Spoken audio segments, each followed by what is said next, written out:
What does more than 200 pounds of meth look like? You're looking at it. Investigators say this is the biggest drug seizure in King County history. They seized 214 pounds of meth, 5 pounds of heroin, and $89,000 in cash. America, while you're buying groceries at your local supermarket, a Sinaloa Cartel regional supplier is living in a quiet Lynnwood neighborhood, hiding 214 pounds of methamphetamine and 5 pounds of heroin in onion boxes and produce bags. Abraham Ortiz-Ayala wasn't some street-level dealer. Prosecutors call him one of the highest-tier drug distributors in Washington state. But here's what should terrify you. When detectives arrested him on Alderwood Mall Parkway, they watched a Toyota Prius back into his garage. It was a burn crew trying to clear the stash house before police arrived. Intercepting that Prius secured 85 pounds of meth and exposed a sophisticated cartel operation hiding in plain sight in suburban America.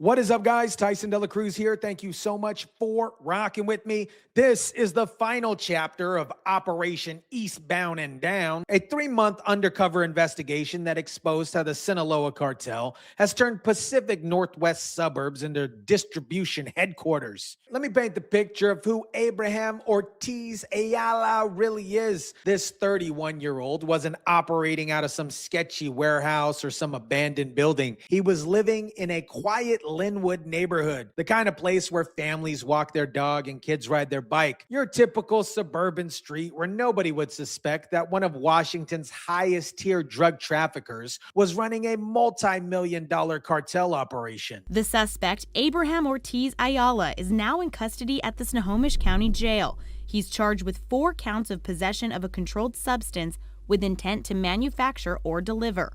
He's being held on $1 million bail. Prosecutors say he is in the highest tier of drug distributors in the state. When King County Sheriff's Office Special Emphasis Team executed the search warrant on December 17th, they found 214 pounds of methamphetamine and 5 pounds of heroin. The street value of this, over $2 million. But here's what makes this operation so egregious: the produce camouflage. Ortiz-Ayala wasn't using sophisticated hidden compartments. He was hiding millions of dollars worth of meth in, get this, onion boxes, using the same produce bags you grab at the grocery store and regular Ziploc bags. Think about the psychology of that for a second. If a neighbor saw somebody carrying onion boxes into the house, you probably wouldn't even think twice. If you saw produce bags in somebody's garage, that probably wouldn't raise any red flags. Now, let me tell you about the most dramatic moment of this entire operation: the burn crew interception. When detectives arrested Ortiz-Ayala on Alderwood Mall Parkway, they had surveillance of his Lynnwood residence, and that's when they saw it: a Toyota Prius backing into his garage. This wasn't a coincidence. This was actually a burn crew. Associates rushing to clear the stash house before police could execute the search warrant. The cartel knew Ortiz-Ayala had been arrested, and they were trying to sanitize the location before law enforcement arrived. But King County detectives were already watching. It always feels like somebody's watching me. They intercepted that Prius and secured 85 pounds of methamphetamine that was about to disappear. It's gone. We seized in this operation enough to kill about 4 million people, which is about half the state of Washington. Let that sink in. Half of the population of Washington state. This is, if not the largest, one of the largest that we've had. Sergeant Ford says 12 suspects were arrested last Wednesday, spanning from Snohomish County down to Pierce County as part of the bust. And court documents revealed 6 of those suspects were part of a drug trafficking organization that worked out of 2 homes in Des Moines. Ultimately, that this slows down the influx of drugs and controlled substances into our region. Ortiz-Ayala is sitting in jail on a $1 million bail, charged with 4 counts of possession of a controlled substance with intent to manufacture or deliver. But his arrest is just one piece of a much larger operation. A 4-county narcotics investigation titled Operation Eastbound and Down netted 4 arrests and a large quantity of fentanyl, methamphetamine, and other drugs in 3 cities, including their alleged chief supplier, suppliers based in Bridgeport. This wasn't just about one supplier in one suburb. This was about dismantling the entire regional distribution network. The operation started in Bridgeport, Washington, a small mountainous community with about 300 residents. Apparently, this was a rural choke point where cartel suppliers were receiving more than 100 pounds of narcotics every few weeks, then parceling out to local dealers across King, Pierce, and other counties. King County detectives confirmed the operation had direct ties to the Sinaloa Cartel in Mexico. This wasn't speculation. This was documented cartel infrastructure operating on American soil. We've had multiple sources that we've arrested that they were working with the cartel. Search warrants were served in Bridgeport, Lynnwood, and Kirkland. The coordination was remarkable. Douglas County Sheriff's Office and multiple local police departments working together to take down this network. Search warrants allegedly recovered more than 70 pounds of methamphetamine, 16 pounds of powdered fentanyl,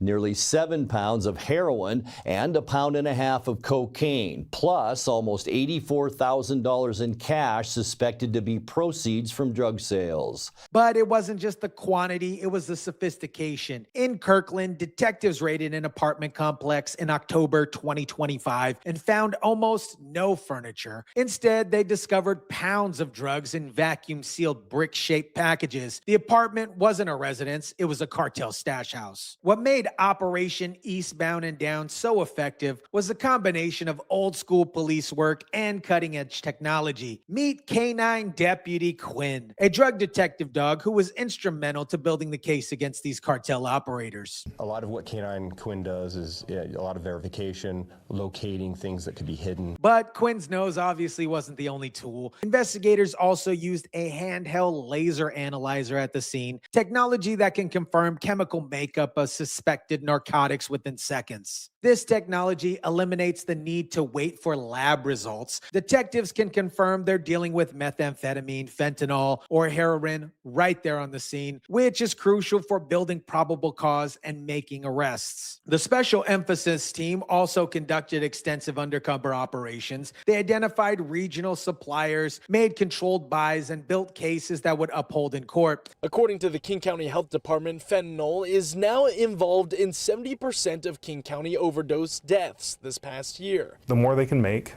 brings down the price, the more available it is for everybody. So it's kind of a supply and demand thing. This is why this operation matters. Every pound of meth and fentanyl seized is lives saved. Every cartel supplier arrested is a distribution network disrupted. Now let's talk about the elephant in the room for a minute, the Sinaloa Cartel's direct involvement in this particular operation. Prosecutors argue that Ortiz-Ayala was supplied directly by a Mexican-based source, and the seized cash was meant to cycle back into Mexico to fund the next shipment. Former Canadian snowboarder Ryan Wedding was added to the list, allegedly running a drug trafficking network and orchestrating multiple murders related to the ring. The assistant director of the FBI is quoted as saying, Wedding went from shredding powder on the slopes at the Olympics to distributing powder cocaine on the streets. This is the Sinaloa Cartel's suburban strategy. Recruit people who can blend in, establish operations in quiet neighborhoods, and move massive quantities of drugs through seemingly normal residential areas. The $229,000 in cash seized during Operation Eastbound and Down wasn't just drug proceeds.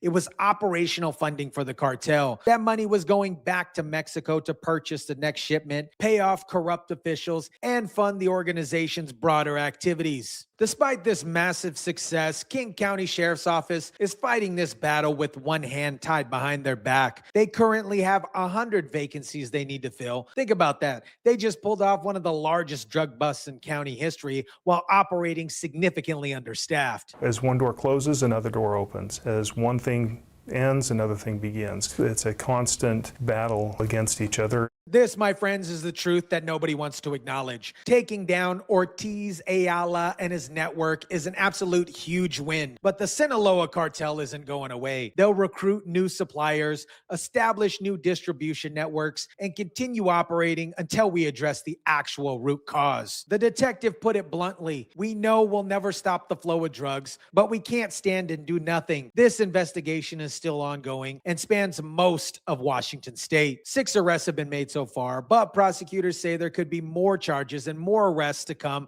as the investigation continues to develop. The vehicle used in this operation has been seized, and over $229,000 in drug proceeds have been confiscated. America, the Sinaloa Cartel isn't operating out of abandoned warehouses and sketchy neighborhoods anymore. They're in Lynnwood, hiding 214 pounds of meth in onion boxes in a house that looks exactly like yours. Abraham Ortiz-Ayala was your neighbor, walking the same streets, shopping at the same stores, living the suburban dream while moving $2 million in drugs that can kill half of Washington state. The burn crew that tried to clear his stash house with the Toyota Prius shows how organized and prepared these networks are. They had a contingency plan for the contingency plan. If this is what they can accomplish understaffed, imagine what they could do with full support. Let me know what you think about this. Drop it down in the comment section down below. Smash the like button if you kindly would. Share, subscribe, and as always, guys, I'll catch you on the next one.